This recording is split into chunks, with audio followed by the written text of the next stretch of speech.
Muito bom dia, seja bem-vindo ao nosso Reflexão e Vida desta terça-feira. Estamos aqui para mais uma vez trazer uma palavra do trono de Deus para o seu coração. Nosso propósito é trazer sempre uma mensagem de fé e esperança baseada na palavra de Deus.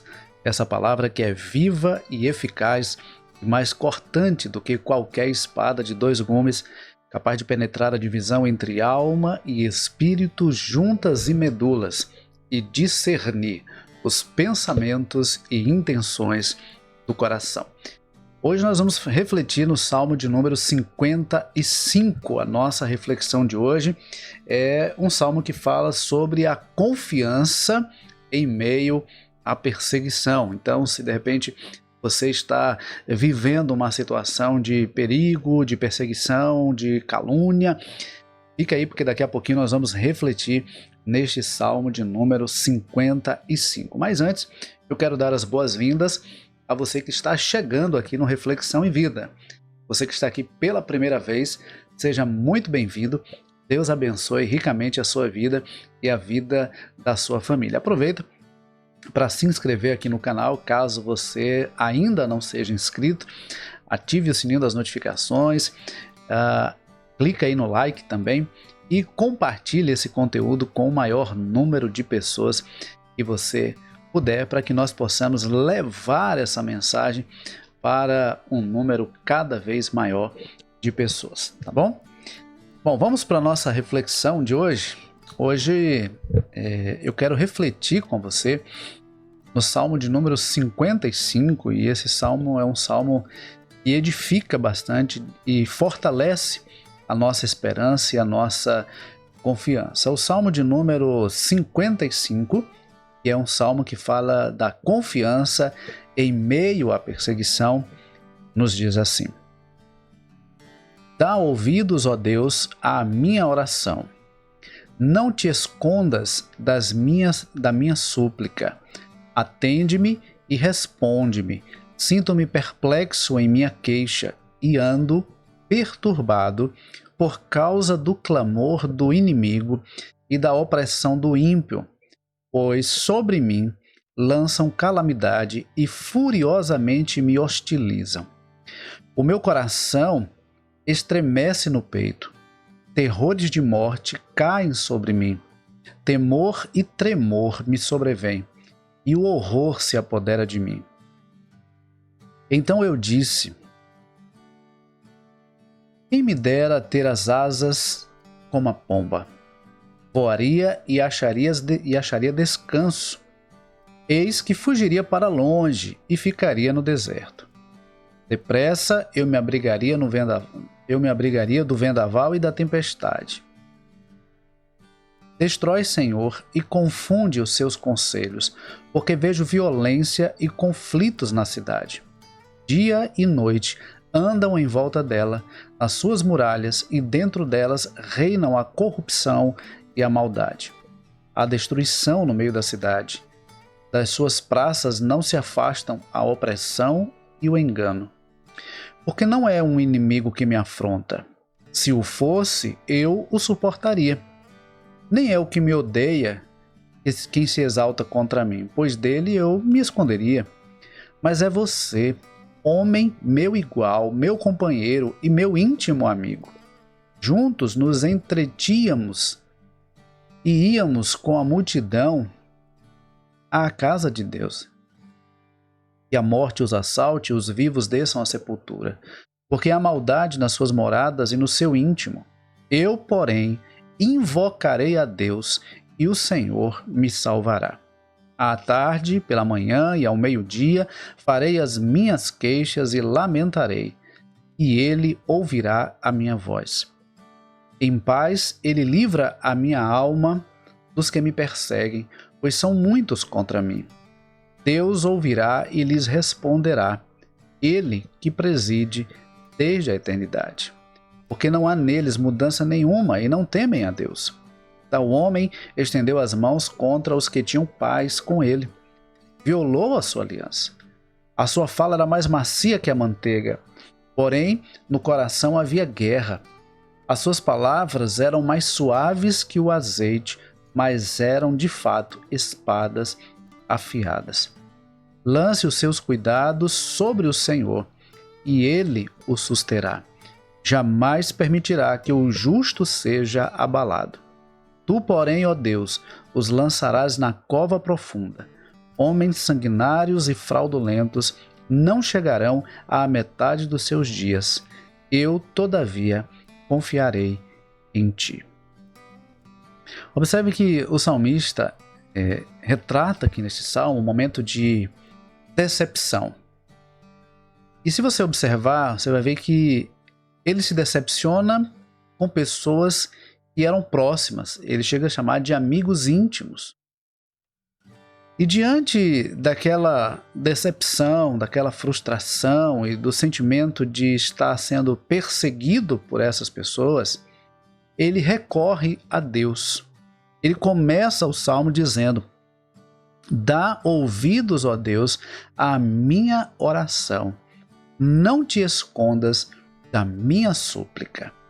E eu começo já perguntando para você nessa manhã: diante de uma situação de perseguição, de decepção, de frustração com alguém, diante da traição da confiança de alguém em relação a você, o que é que você faz? Qual é a sua atitude? A quem você recorre? De repente você fica aí lamentando, chorando, tentando entender onde você errou para que essa pessoa agisse dessa maneira, e de repente você não encontra respostas, e quanto mais você busca entender, menos você entende da situação, e você fica se questionando, e muitas vezes questionando o próprio Deus sobre o porquê disso ter acontecido. Mas deixa eu dizer uma coisa para você nessa manhã. Em qualquer circunstância da nossa vida, nós devemos buscar a Deus. E quando nós nos frustramos com alguém, nos decepcionamos com alguém, quando alguém trai a nossa confiança, quando alguém simplesmente nos abandona ou nos deixa para trás, ainda mais nós devemos buscar ao Senhor. Porque Deus é aquele que não decepciona. Ele às vezes nos frustra. Ele às vezes nos confronta. Ele às vezes nos faz viver algo diferente daquilo que nós esperávamos. Mas ele não decepciona no sentido de não nos abandona. Ele não nos abandona. Ele não nos decepciona no sentido de nos deixar sozinhos. Não, ele está sempre conosco. O ser humano é que às vezes se afasta de Deus ou acha que Deus está distante, até por conta da forma como o ser humano vive, às vezes envolvido com tanta coisa e apegado a tantas coisas, que não consegue perceber quão perto o Senhor está. Mas Deus está sempre conosco, sempre por perto. No Salmo 46, o salmista diz que Deus é o nosso refúgio e fortaleza, socorro bem presente na angústia. O apóstolo Pedro, certa vez, anda sobre as águas. Jesus vai até os discípulos que estavam no barco, de madrugada, eles se assustam, e Jesus diz: olha, não tenham medo, sou eu. Pedro então diz: olha, se é o Senhor mesmo, me manda aí andando sobre as águas. E Jesus diz: venha. E Pedro começa a andar sobre as águas, mas de repente ele começa a sentir os ventos e começa então a afundar, e Pedro grita. O interessante é que o texto diz que Pedro gritou pedindo socorro a Jesus. E o que eu acho mais lindo nesse texto é quando ele diz que Jesus, estendendo a mão, socorreu Pedro. Ou seja, Jesus estava mais perto de Pedro do que ele imaginava. Jesus estava ali, do lado. Jesus apenas estendeu a mão. Jesus estava à distância de um braço. Jesus estendeu a mão e socorreu Pedro. E hoje, Deus está à distância de uma oração. Deus está à distância de uma oração. O problema é que às vezes nós nos ocupamos com tantas coisas e deixamos a oração como última possibilidade. Quando na verdade a oração deve ser não apenas a primeira possibilidade, como um estilo de vida. A oração precisa fazer parte da nossa agenda. Oração é falar com Deus, é nos comunicar com Deus, é conversar com Deus. E como é que você quer conhecer alguém ou caminhar com alguém se você não conhece, se você não conversa com essa pessoa? Então, para você conhecer Deus e sentir Deus perto de você, é necessário que você converse com Deus através da oração. A oração é esse meio de comunicação, esse canal de comunicação entre nós e Deus. Por isso, diante daquela situação, Davi, ele clama ao Senhor. Ele recorre ao Senhor em oração. O versículo de número 4, os versículos 4 e 5 diz assim: o meu coração estremece no peito, terrores de morte caem sobre mim. Terror e tremor me sobrevêm e o horror se apodera de mim. Hoje, esse tipo de comportamento seria chamado de síndrome do pânico. Síndrome do pânico. Ou transtorno de ansiedade generalizado, pode ser também. E veja que ele diz que o seu coração estremece, terrores de morte, é aquela coisa, aquele sentimento de que alguma coisa ruim vai acontecer e a pessoa então se paralisa, ela não consegue sair de onde ela está, ela fica com medo de sair de casa, ela fica com medo de viver algo diferente daquilo que ela está vivendo, ela fica com medo de que alguma coisa ruim lhe aconteça. Terrores de morte, coração acelerado. Veja como a palavra de Deus é tão atual. Quantas pessoas hoje não estão sofrendo de transtorno de ansiedade generalizado, TAG? Quantas pessoas não estão sofrendo da síndrome do pânico? Quantas pessoas não estão sofrendo de outros transtornos, outras patologias referentes a essa questão da ansiedade, da preocupação exacerbada? Deixa eu dizer uma coisa para você nessa manhã. A palavra de Deus, ela já tem resposta para todas as áreas e para todas as circunstâncias da nossa vida. A palavra de Deus nos mostra que o caminho que nós devemos seguir é o caminho do Senhor. O apóstolo Paulo, quando escreve aos Filipenses, no capítulo 4, versículos 6 e 7, ele diz assim: não andeis ansiosos por coisa alguma. Antes, fazei conhecidos diante de Deus os vossos pedidos, através da oração e súplica com ações de graças, e a paz de Deus, que excede todo entendimento, guardará o vosso coração e os vossos pensamentos em Cristo Jesus. Então, o melhor caminho é o caminho da espiritualidade, é o caminho da comunhão com Deus, é o caminho da presença de Deus, porque é Deus quem tranquiliza o nosso coração, quem nos dá segurança, quem nos dá a certeza de que nós não estamos sozinhos. Nos versículos 6 e 7, o salmista diz assim: então eu disse, quem me dera ter asas como a pomba, voaria e acharia descanso, eis que fugiria para longe, ficaria no deserto. Aqui parece que já muda um pouco o sentimento e parece que a sensação que ele tem é de fugir daquela situação, de fugir daquele problema. E quantas vezes nós também não já passamos por situações assim, de querer simplesmente fugir, de ir para um lugar longe de tudo e de todos, como se ali os problemas fossem resolvidos. Mas deixa eu dizer uma coisa para você. Fugir não resolve os problemas. Fugir não resolve. Porque a inquietação, mudar simplesmente de ambiente pode, de alguma forma, auxiliar na resolução do problema, mas não resolve efetivamente. Porque tudo começa de dentro. O ambiente é importante mudar o ambiente. Há situações em que é fundamental que se mude de ambiente. Mas deixa eu dizer uma coisa para você, não adianta mudar de ambiente externo se o ambiente interior continua o mesmo. Se as inquietações, as preocupações da alma continuam as mesmas.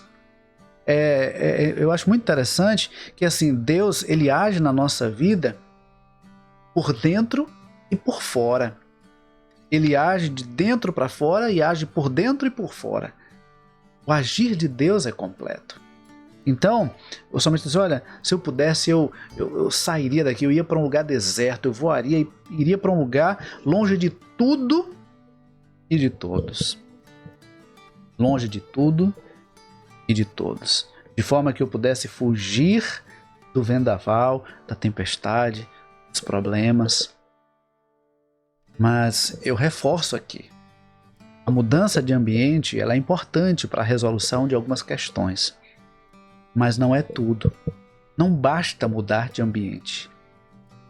É preciso tratar a alma, tratar o coração, tratar os pensamentos, os sentimentos, as emoções. É preciso tratar por dentro também. Eu vejo que às vezes as pessoas dão muita importância para tanta coisa supérflua.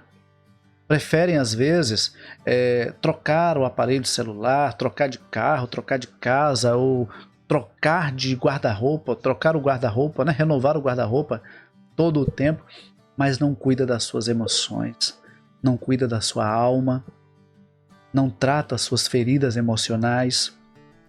E de repente a pessoa está lá, com uma roupa nova, mas com o coração ferido, machucado, com os pensamentos perturbadores. A roupa é nova, o celular é novo, o carro é novo, a casa é nova, mas as emoções continuam velhas, as feridas continuam as mesmas. É preciso tratá-las, é preciso olhar para elas com atenção, com o objetivo de identificar a raiz emocional de alguns comportamentos que às vezes nós acabamos expressando. Provérbios 4:23 diz: sobre tudo que se deve guardar, guarda o teu coração, porque dele procedem as fontes da vida. Davi, no Salmo 51, como nós vimos a semana passada, quando ele comete o adultério com Batseba, provoca a morte de Urias, e quando ele é então confrontado pelo profeta Natã, ele diz assim: Senhor, cria em mim um coração puro, um coração reto, e coloca em mim um espírito inabalável, um espírito estável. Me dá equilíbrio emocional, me dá estabilidade emocional. Porque ele entende que a mudança começa por dentro e se reflete por fora. Uma mudança que acontece apenas por fora e não acontece por dentro, ela será uma mudança momentânea. Rapidamente ela passará.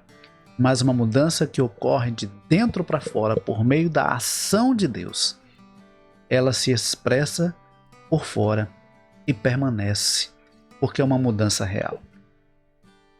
Os versículos 12 e 13 nos mostram que realmente Davi havia se decepcionado com pessoas muito próximas. O texto diz assim: pois não é um inimigo que me afronta. Se o fosse, eu o suportaria. Nem é o que me odeia quem se exalta contra mim, pois dele eu me esconderia. Mas é você, homem meu igual, meu companheiro e meu íntimo amigo. Eu tenho dito que a nossa decepção ela é do tamanho da nossa expectativa.